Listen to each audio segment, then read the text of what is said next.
J'ai modifié la question de Bill Mag pour la rendre encore plus complexe. Calculons ensemble la limite lorsque n tend vers plus l'infini de la somme de k allant de 1 jusqu'à n de k divisé par n à la puissance k.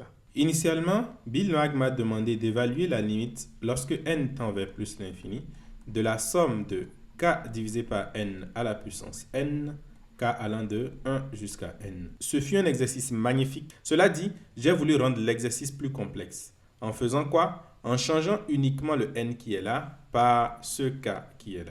Vous allez probablement me demander, qu'est-ce que ça change? En effet, ça change tout, puisque la précédente méthode que j'ai utilisée pour résoudre la question de Bill Mag ne marche plus. Pour résumer cette méthode, pour ceux qui sont restés avec moi ici, je vais le faire en 3 points.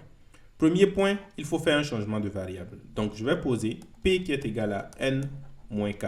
Deuxième étape. Avec mon changement de variable, je peux donc réécrire cette somme ici de telle sorte que ça va devenir la somme allant de 0 jusqu'à l'infini de 1 moins p divisé par n à la puissance n, indicatrice que p soit inférieur ou égal à n. Et puisque j'ai maintenant une série qui va jusqu'à l'infini ici, je peux alors penser à changer la place entre la limite et la somme. En d'autres termes, j'ai besoin de quelque chose qui m'autorise à le faire. Il s'agit donc ici d'utiliser le théorème de convergence dominée. Donc, on va vérifier le théorème de convergence dominée et si c'est bon, on pourra donc permuter ces deux-là. Et la troisième et dernière étape, c'est quoi? C'est simplement de calculer la limite puisque la limite sera à l'intérieur. On va calculer la limite de ceci et ensuite calculer la somme de cette limite qu'on obtient. Essayons donc d'appliquer cette méthode ici. Donc, avec ma limite qui est là. La somme de k allant de 1 jusqu'à n de k divisé par n à la puissance k. Si je veux faire le même changement de variable, j'aurai quoi? Ce sera égal à la somme. P va de quoi? Va aller donc de n-1 ici. Si k est égal à 1, p sera égal à n-1. Et si k est égal à n, p sera égal à 0. Pour rappel, p c'est bien sûr n-k. Ensuite, je remplace ça dans la suite ici. K, c'est n moins p. Donc, n divisé par n, j'aurai 1 moins p divisé par n, le tout à la puissance n moins p. Ensuite, je vais réécrire ça sous forme de série. Donc, deuxième étape, j'aurai donc la somme de p allant de 0 jusqu'à l'infini. De quoi? De 1 moins p divisé par n à la puissance n moins p. L'indicatrice que p soit inférieur ou égal à n-1. Je vais donc chercher à utiliser le théorème de convergence dominée. Et le théorème de convergence dominée, qu'est-ce qu'il me faut? Donc, il faut que je majore cette fonction qui est ici par une fonction qui dépend uniquement de p et pas de n. Et je pourrai donc permuter la limite et la somme. Donc, on va essayer de faire ça. J'aurai 1 moins p divisé par n. Je sais que lui, il est toujours inférieur ou égal à quoi? Exponentielle de moins p divisé par n. Ensuite, je vais mettre à l'exposant, donc j'aurai n moins p ici, ce qui fait que je peux élever ceci à la puissance n moins p. Et après ça, je multiplie par l'indicatrice, donc j'aurai l'indicatrice que p soit inférieur ou égal à n moins 1, qui est également ici. Ensuite, je fais un petit calcul, cela me donne donc exponentielle de quoi? De moins p plus p au carré divisé par n fois l'indicatrice que p soit inférieur ou égal à n moins 1. Puisque p est inférieur ou égal à n moins 1, c'est-à-dire inférieur strictement à n, cela veut dire simplement que p au carré est inférieur ou égal à n au carré. Et donc, p au carré divisé par n est inférieur ou égal à n. Si jamais je veux remplacer ça, afin de pouvoir majorer cette fonction qui est ici, j'aurai quoi? J'aurai donc 1 moins p divisé par n à la puissance n moins p fois l'indicatrice que p soit inférieur ou égal à n moins 1 est inférieur ou égal à l'exponentielle de moins p plus n. Et comme vous pouvez le voir, cette fonction dépend de n. On ne peut donc pas appliquer le théorème de convergence dominée ici. Sauf si on peut majorer cela par une fonction qui dépend uniquement de p. Et ça, je ne pense pas qu'on puisse le faire.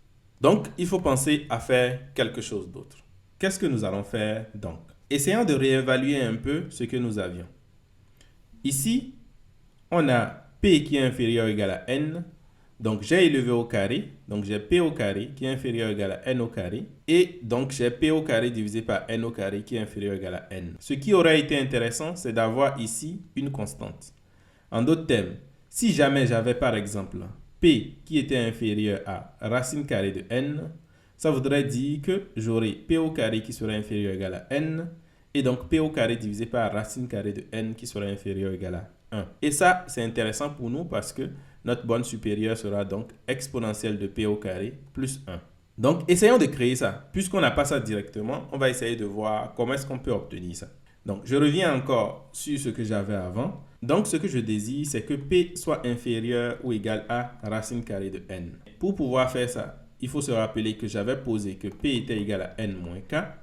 Donc, ça veut dire que si P est inférieur ou égal à racine carrée de N, ça veut dire que K est lui-même inférieur ou égal à N moins racine carrée de N. Donc, je vais réécrire ma somme de départ. Donc, la somme que j'avais, somme des K allant de 1 jusqu'à N de K divisé par N à la puissance K. Ceci, je peux réécrire ça comme, d'abord, je vais prendre K égale à 1, ce qui va me donner 1 divisé par N, plus K égale à 2. Donc, je vais prendre la somme, en fait, de K allant de 2 jusqu'à N moins racine carrée de N. Ce que je voulais, donc, la borne supérieure ici. De quoi? De K divisé par N à la puissance K. Et en dernier lieu, j'aurai donc la somme de K allant de N moins racine carrée de N jusqu'à N. Et ensuite de K divisé par N à la puissance K. Donc ici, j'ai trois parties. Partie 1, partie 2 et partie 3. Donc on va essayer en fait d'étudier la convergence pour chacune de ces trois parties. Commençons par la partie 3, puisque c'est ce que nous venons juste de faire. Donc la partie 3 ici, c'est quoi? C'est la somme de K allant de N moins racine carrée de N jusqu'à N de K divisé par N à la puissance K. Et on fait un changement de variable. Donc on va poser P qui est N moins K. Donc ça veut dire que cette somme-là que nous avons est simplement égale à quoi? La somme de P qui va de racine carrée de N jusqu'à 0. Et ensuite, j'ai quoi? J'ai 1 moins P divisé par N à la puissance N moins P, exactement comme ce que nous avions avant, que je peux réécrire encore comme la somme de P allant de 0 jusqu'à l'infini de 1 moins P divisé par N à la puissance N moins P, indicatrice que P soit inférieur ou égal à racine carrée de N. Ce qui veut dire que mon problème est résolu cette fois-ci, parce que ceci, je suis arrivé à majorer ça par quoi? Par exponentielle de moins P plus 1. Donc, c'est une fonction qui ne dépend pas de N. Par conséquent, je peux changer la place des limites.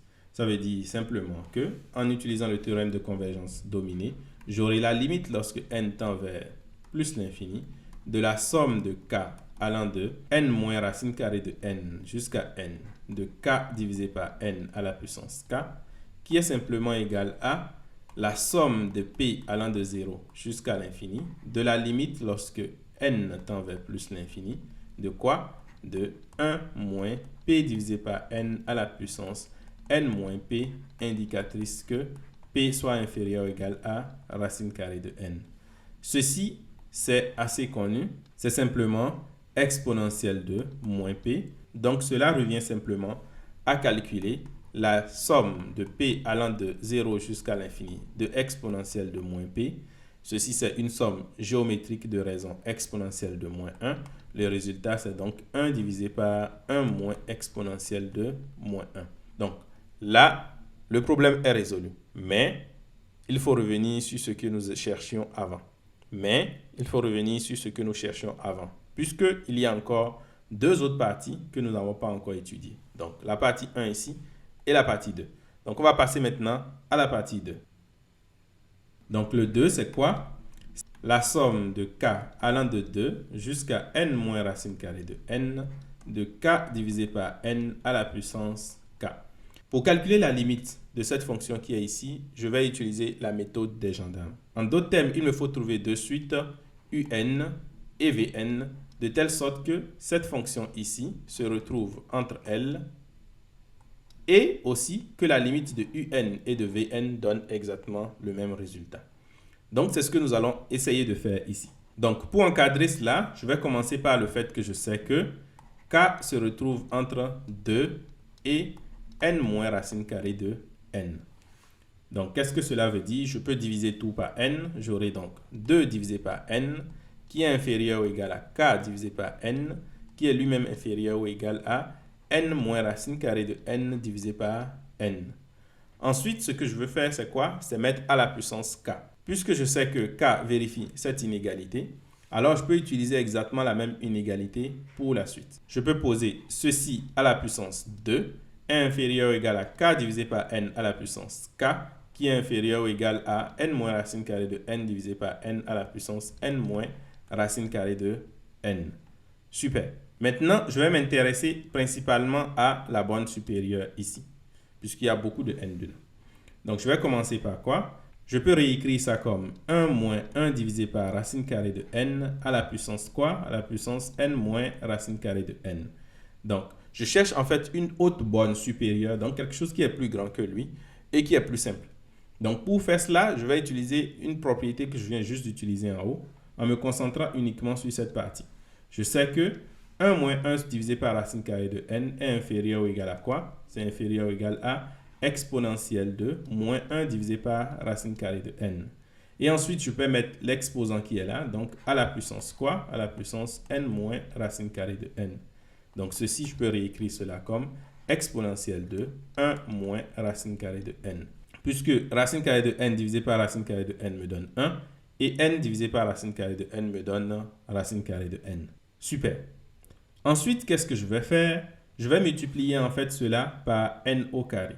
En d'autres termes, je vais multiplier ici par n au carré, multiplier ici par n au carré et multiplier ici par n au carré. Ce que je sais également, c'est que la limite, lorsque n tend vers plus l'infini, de n au carré fois exponentielle de 1 moins racine carrée de n, ceci est égal à 0. On obtient ce résultat directement par croissance comparée, donc c'est direct. Mais ce qui est bien avec ce résultat qui est là, ça veut dire quoi? Ça veut dire que comme la limite est égale à 0, il existe un n assez grand à partir duquel, en fait, ce qui est ici sera inférieur ou égal à 1 par exemple. Donc, je peux dire que il existe un n étoile.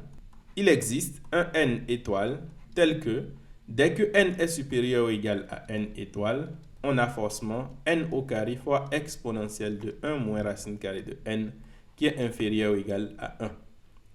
C'est-à-dire que n au carré, facteur de 1 moins 1 divisé par racine carrée de n à la puissance n moins racine carrée de n est inférieur ou égal à 1. Et puisque ma borne supérieure, c'était uniquement cette partie ici, je peux dire alors que ma borne supérieure, 1 moins 1 divisé par racine carrée de n à la puissance n moins racine carrée de n, est inférieur ou égal à 1 sur n au carré. Finalement, qu'est-ce que j'ai? J'ai que il existe un n assez grand à partir duquel, donc quand n est supérieur ou égal à n étoile, on a quoi? On a k divisé par n à la puissance k, qui est lui-même inférieur ou égal à 1 divisé par n au carré. Et là, je peux calculer maintenant ma série. La série serait quoi? C'est juste la somme de ce que nous avons ici. Donc, la somme de k allant de 2 jusqu'à n moins racine carrée de n, de k divisé par n à la puissance k, qui est donc inférieur ou égal à la somme de k allant de 2 jusqu'à n moins racine carrée de n fois 1 divisé par n au carré, que je peux encore réécrire comme n moins racine carrée de n divisé par n au carré. Et ceci, je sais que ça va tendre lorsque n tend vers plus l'infini, vers 0. Comme ceci tend vers 0, si je veux, je peux regarder la borne inférieure que j'avais en haut ou même simplement me dire que c'est juste une somme de valeurs positives ici. Donc, lui aussi, il sera forcément supérieur ou égal à 0. Par conséquent, je peux utiliser le théorème de Gendarme ici et conclure que la limite, lorsque n tend vers plus l'infini, de la somme de k allant de 2 jusqu'à n moins racine carrée de n, de k divisé par n à la puissance k est égal à 0. Maintenant, j'ai une question un peu intuitive pour vous. Je suis en train de faire ici une somme de valeurs positives. Quelle que soit la valeur de k et de n, k sur n à la puissance k est toujours positive. Puis je fais une somme de plusieurs valeurs ici qui sont positives et pourtant je dis que la limite est 0. Est-ce que intuitivement cela sonne pour vous? Si oui, écrivez-moi cela en commentaire pour me donner une explication intuitive de cela. Je prends également ce petit moment pour vous informer que j'ai créé un compte Instagram pour ceux qui veulent discuter avec moi ou m'envoyer de beaux exercices comme celui de Bill Mag. Le lien de ce compte est en description. Maintenant, passons à la dernière partie, donc le 1. C'était simplement la limite lorsque n tend vers plus l'infini de 1 sur n. Et lui, je sais que ça donne 0. Au final, j'ai donc la limite lorsque n tend vers plus l'infini de la somme de k allant de 1 jusqu'à n de k divisé par n à la puissance k qui est égal à 0 plus 0 plus 1 divisé par 1 moins exponentielle de moins 1. Exactement comme le résultat que j'ai obtenu avec la question de Bill Mag. Donc la somme ici k allant de 1 jusqu'à n de k divisé par n à la puissance n.